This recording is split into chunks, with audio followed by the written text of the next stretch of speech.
Hey everybody, it's Mark Schultz here, and I am in Jacksonville, Florida right now.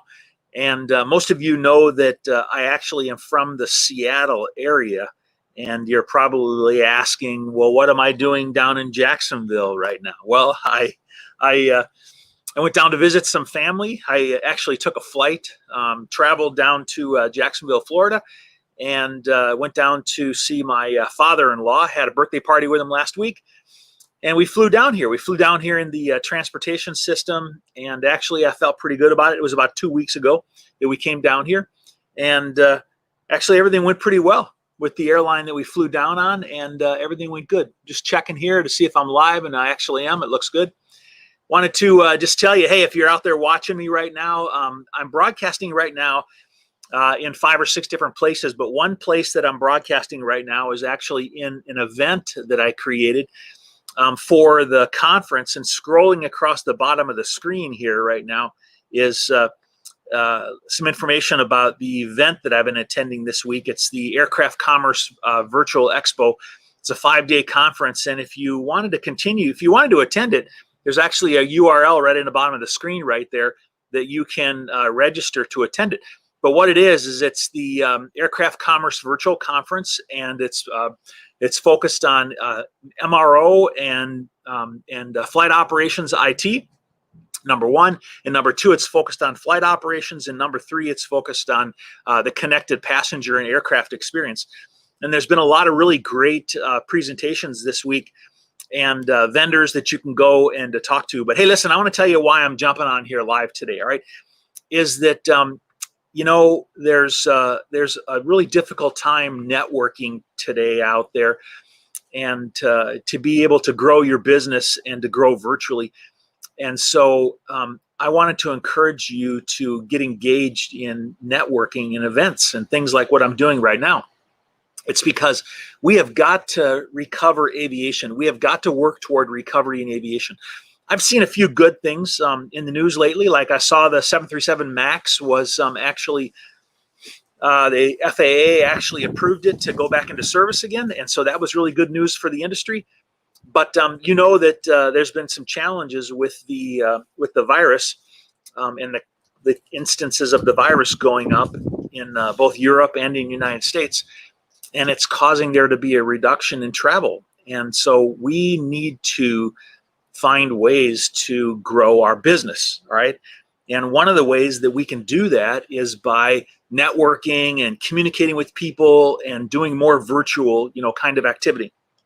And I wanted to really encourage you to do that. Hey, listen, while I'm going here live, I'm looking at my comments here right now. And if you are watching right now, why don't you give me a shout out and tell me where you are. Tell me where you're watching from right now. I'm in Jacksonville, Florida. I'm normally in Seattle, Washington. And just give me a shout in the comments here and let me know where you are. I'd like to know who's watching and where you are watching the broadcast from. And I'll take any questions that you have live. But hey, what I wanted to tell you also is that at this conference that I have coming up it's on Thursday and Friday. I actually was given 2 speaking slots at the conference. And one of them is tomorrow at 1:45 p.m. Eastern Time, 18:45 GMT. And then the other one is on Friday. And you can also join that one on Friday. But the first one coming up is on Thursday. And on Thursday, I'm going to be talking about how to grow your business virtually in this digital world that we're in. And so if you want to learn more about what I do and what you can do in your business, how you can become more successful in getting your message out during this difficult time, join me at this time here for the conference. And it's actually free to register. I have some people that have telling me where they are. I have Nikki Malcolm, who's here from Seattle, and that's actually, Nikki, it's actually where I'm from. And so, hi, Nikki, good to see you there in Seattle, and I hope to get back there soon. Actually, Nikki, I just want to tell you that the reason that I'm staying down here a little longer in Jacksonville, Florida, is because they're locking things down some, in Seattle, and I've decided to stay here in Florida just a little bit longer. So stay safe back there. And then I see that we have Andre here from Montreal. Hey, Andre Mahalik, good to see you there. Hope things are well in Montreal up there. And let's see, we have somebody there. We have a Smurf. Okay, all right, that's interesting. Okay, and what else do we have? We have Roger. We have Roger Rattray from Ottawa. Hey, welcome. Glad you guys are here with me. And if you have any questions or comments, let's have a conversation. But I am focused. I am all about focusing on recovery in aviation. And so I've done about 200 live broadcasts this year, and every one of them has been focused on recovery in aviation. And so I'm really passionate about recovery in aviation. And I really want to work with people out there together. We have to collaborate together to be able to help create recovery in aviation. And we need to network. We need to use virtual and digital to be able to network and to create growth in our businesses. And I'm really passionate about doing that. And like I said just a few minutes ago, is that I've done over 200 live broadcasts this year in order to be able to try to get the message out about aviation. And one way that we're doing that is by leveraging digital. I mean, just like what I'm doing right now is that let's have a conversation about digital and about digital transformation and implementing digital within the aviation industry. And it's something that we really want to do. We really want it to be successful, right? And so I like to get online and have conversations about doing that. Hey, I'm going to take some questions here from people. If you have any questions, I got a whole bunch of comments and people that are watching here. Yeah, somebody says here, it's JC Hall says, yeah, he's in Seattle. Smart move here. Spend a little bit of time down here. JC and I actually did a live broadcast together a few weeks ago, and it was great to have you on the growth and manufacturing segment of that, JC. I appreciate that. And let me see. Yeah, I got somebody here saying the wind. Oh, the wind is blowing from Duxford. Okay. Yeah, I got some good wind blowing through my hair here right now. I'm in a little bit of a cubby hole in the backyard of my in-laws' place right now. But if you have any questions, throw them up there. Hey, let's just have a little bit of a discussion about digital transformation for a minute, because I know people think about what can they do in their businesses to be able to grow and to thrive at these times. And I'm going to divide it up into two pieces. Number one is that we need to look at what we're doing in our businesses right now and what kind of digital that we have in the business processes that we have, that make up our business. Listen, it's not about the digital. It's about the business and our business processes, and really what are we doing to have delivery. All right. So let me give you an example. Is that I've been working with my good friend Dean Cameron. He's with Northwest Aerospace News Magazine. He's the editor of that magazine, and he has a circulation of about 8,000 manufacturers in the Pacific Northwest. And I've been working with some of those people right now to get their message out. And what I'm seeing is that a lot of companies have manual processes that exist right now, and we have the opportunity to optimize them through the implementation of better digital or more digital, all right? And, right now is a perfect time for us to do that, because we find ourselves, in a slow period. Most of us find ourselves in a slow period. And that is a perfect time for you to reevaluate what you're doing and look at your business processes.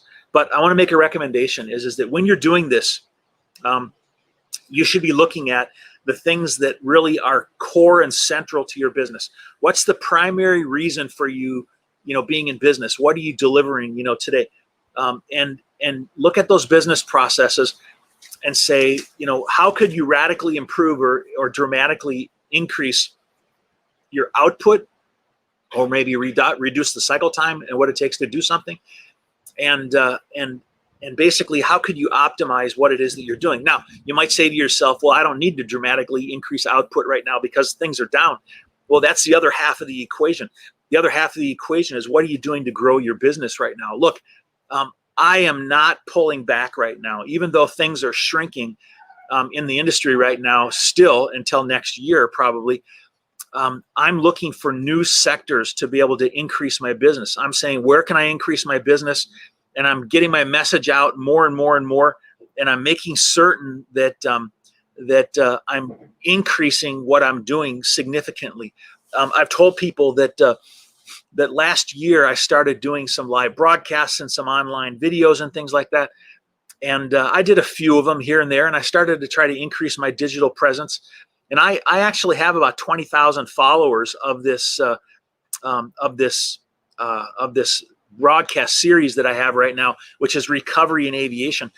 And it was just a short time ago that I only had 1 to 2 to 3,000, followers. And what it really is it's a matter of making things happen. Listen, what I do is not perfect, okay? And many times people want to try to make what they do perfect before they go do something. And so what I do is I say, no, I got to get a message out. I got to get a message out that says we would need to work together in aviation to be able to create recovery, okay? And so if we want to create recovery in aviation, we need to not pull back. We need to move forward, all right? And if you're in, Europe right now, and if you're locked down, and if you're in Washington or Oregon or someplace like that, where, we're being asked to pull back into lockdown, into quarantine and things like that, is that, you need to reach out digitally. Listen, don't think about it being perfect. Think about getting your message out, okay? Is that I'm trying to get a message out about what we do. Listen, here's what we do in my business, all right? In my business, I help people to do digital transformation. I help companies to look at what they do and how do we use digital to be able to substantially increase what we do or improve what we do or make dramatic cycle time improvements. And we use digital to be able to do that, all right? And like I said, on the other hand, the other thing that we do is I help companies to be able to get their message out, all right? Is that how are you getting your message out? How do you expect anyone to buy more of your product if they don't even know who you are, okay? Many times in my business is that I went out to sell something in the past, and when I closed a deal, somebody said to me, why didn't I even know who you are? I didn't even know who you are. And if people are not knowing who you are, then how can you expect to be able to sell to them, all right? And so at this time, you need to ask yourself, what am I doing to get my message out, all right? Hey, one thing I did is I got myself on LinkedIn. I got myself dramatically with a lot of followers on LinkedIn, and I started communicating my message live on LinkedIn. And I'm trying to get a message out, all right? And in August, some of you know this because some of you participated, but I did a virtual summit. And I brought together 61 speakers, knowledgeable CEOs and leaders in the industry. And in 3 days, we had 3 solid days worth of strategies and tactics were communicated. And I had 6,000 people register for that event. I got new contracts and new deals out of that situation. And it was because I put a significant amount of effort into what I was doing, all right? And so, this is the kind of thing that we need to do. Hey, if you want to learn more about what I've done and what I did, you can join the presentation that I'm doing actually tomorrow. And tomorrow I have a presentation which is going to go down here, and it's tomorrow, November 19th, 1:45 p.m. Eastern time, and I think that's 18:45 GMT. And we're going to talk more about digital transformation and about growing your business virtually. And this is just something that I'm really passionate about doing. And I really want to help people to do this and to become more successful in doing this because I'm passionate about aviation. Hey, quick story about myself, all right? Is that I tell my wife that I've been in aviation for 58 years, okay? And she says, you haven't been in aviation for 58 years, all right? She says I exaggerate, all right? Well, maybe I do. But when I was 2 years old, my dad set me on the wing of a air coupe. And that was my first experience in aviation was when I stood on the wing of an air coupe, all right? And then when I was 13 years old, my dad took me up in a Ford Trimotor at Oshkosh in Wisconsin at the big fly-in every year. It's now called Aero Ventures. And he paid to put me in the right seat of that airplane. And I was 13 years old. And I was absolutely hooked on aviation. I mean, I went back and I said, I'm gonna be involved in aviation. I went and got my A&P license, and at 15 and a half, I soloed and I got my student pilot license. And I see we got more people joining us here constantly here. I'll just throw a couple up there. I have Arnad joining us from London. Hey, welcome. Oops, there you go. Hey, welcome. Glad to have you with us. And then I went on to get my commercial instrument multi-engine rating and got an engineering degree and went to work for different companies in the industry. But I've been in the industry as a consumer of technology and delivering of technology for 40 years now at this point. All right, and it's a passion of mine. It really is. And I say, for those of us that have been here forever, it really becomes an obsession, is what it really is. Because, hey, I'm going to tell you what I personally feel. All right, I personally feel that aviation connects people. I have had so many enriching experiences in my life by connecting with people, in Asia and in the South Pacific and Australia and New Zealand and in South America and Brazil. And I have so many good friends down in Brazil and in Latin America, in Costa Rica and Mexico and in North America and Canada and, Europe and, Germany, France, Spain, all the countries over there, that I've been to. And in the Middle East, I've been dozens of times to the Middle East, and in Africa.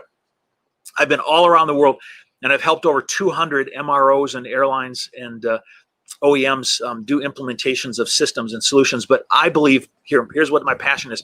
I believe that aviation connects the world, and it connects us as people, all right? And so we're drawn to travel and to connect with people. And we need to connect, all right? And so we need to work together. Those of you that are online now, you get this, all right? You get that we need to support aviation, and we need to create recovery in aviation, and we need to lean into aviation, and we need to create recovery, within aviation. And together, we're going to drive, success, all right? And so, we need to work together to do this. And just think about this, is that, he agrees with me that aviation is the first love, and you can't forget it ever. Hey, listen, Anand, is it Anand? I'm sorry, I can't pronounce your name, but let me just tell you this: is that I remember the first time that I pulled the starter on a Cessna 152 Aerobat. All right, and I had a grin from ear to ear, and I was just so connected. Is that the noise of the propeller, and the aircraft starting, and we headed out, taxied out for that first time. I was in love with aviation. I get what you're saying. I understand. And you know what is that I think that I believe that aviation connects people. All right. And we need to help it to be successful. It is going to continue forever. It's a passion that people have. All right. Now let me connect that to what's happening today. All right. Listen here right now. Listen, is that virtual connects us today. All right. I'm connecting with people all around the world virtually in video that I would never have been able to connect with before. Hey, listen, one day I'd like to come and sit with you and have a coffee with you and have a talk, and we can talk about aviation, and we can share pilot stories or aviation or maintenance stories or things across a cup of coffee. But today I can't do that, all right? But what I can do is I can connect with you virtually. And if you want to connect with people all around the world, last night I was messaging a guy from Papua New Guinea at 10:30 at night, and people in the Middle East. And we have people on this broadcast right now from the US and from London and from all around the world right now, and from Montreal and Canada and Seattle. And we get connected with people virtually. If you want to grow your business and if you want to connect your business, do it virtually, all right? Get online, all right? Now, if you're afraid and you don't really know what to do, just start doing it, all right? It's something you have to do consistently, all right?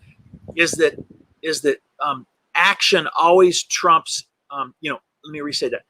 Imperfect action always trumps inaction. So doing something that's less than perfect is always better than waiting, to do it perfectly, all right? Because you need to just get out there and refine your message and become more comfortable at doing it. And I got somebody here from Columbus, Ohio. People keep coming online here, and we need to just keep doing it because you'll become more and more comfortable, as you continue to do it. All right. My wife and I have very different styles. She has a business where she does a lot of things online, and she wants to practice and rehearse her message, and she wants it to be perfect, and she wants it to come across exactly, like she wants to say it. Okay. Well, if that's you, then fine, do it. But don't wait forever to get your message out. Me, I'm more comfortable just getting online and having a conversation with people and answering questions and talking about what's important to me. And what's important to me is recovery in aviation. And I know that it consists of people. People have to be brought into recovery in aviation. It's made up of everybody who's involved in the industry and us working together to be able to find solutions. All right. Hey, I've been on this aircraft commerce conference, and there was a really cool solution that somebody had. They were coming up with a new solution for main deck cargo that sits on the passenger seat rails. Okay, they were in containers, kind of like galleys. All right, and so it's an interesting solution to a problem, because they're putting light cargo into more flexible container situations on the main deck, right onto the rails where the seats would go. All right, and I thought that was really an innovative idea, because they're trying to come out with a way to be able to leverage the current situation, what they have. It takes a long time to convert aircraft to cargo. There's a high demand for cargo right now, so they're trying to figure out how to put some of the passenger aircraft back into service. And so to me, that was an innovative way of solving demand in the industry by coming up with new ways that aren't going to take too long to get approval and to make stuff happen. Look at your business, find new ways, to be able to meet the demand that's in the market. All right. Let me tell you this, is that I've been in aviation, literally working in aviation for over 40 years. All right. Earlier this year, I found an opportunity to do some things in healthcare. Okay. And I've actually been helping some people do some promotion of healthcare businesses. All right. And so even though that wasn't my core business, I do a lot on social media, and I help people to do, communication and to be able to broadcast. And my passion and heart is aviation, but I'm helping in an adjacent industry, and I have some business going in that industry. So, you can look at adjacent industries and see what you can do to be able to move aside. Don't be afraid to do that. All right. Is that I can't just sit around and wait for my business, to fail or to fall, because I'm waiting for a vaccine, or I'm waiting for, foreign, international countries to open so we can travel again. I just can't wait around. I got to find things that I can do now to be able to create momentum and movement forward within my business. So listen, hey, I just wanted to have this conversation with you today. Been online for 20 minutes or so, and I just want to invite you one more time is that tomorrow I have this presentation that I'm doing at the Aircraft Commerce Conference, and it's at 1:45 p.m. Eastern, and I think it's 18:45 GMT. But you actually can register right here. It's coming across the bottom of the screen right now at Aircraft Commerce /conferences. And I'd really love for you to be there and be part of, helping the recovery in the industry. But, I do regular broadcasts on an ongoing basis. And so, join me right here tomorrow. It's actually just a little bit later than this. It's about 2 hours later than this tomorrow. Join me. We'll continue this conversation at that time, and look forward to seeing you online. Hey, I'm going to go now. Let me see if there's any last comments or questions before I jump off. Looks like it ended with a LinkedIn user from Columbus, and I'm glad to have all you guys on board. Thanks for giving me your support, and I'm working hard to help you and to help others in this industry. We are going to together create recovery in this industry. Thanks for being part of it, and stay strong, keep working hard. Fair winds and following seas to you, and I wish you a great day. Bye.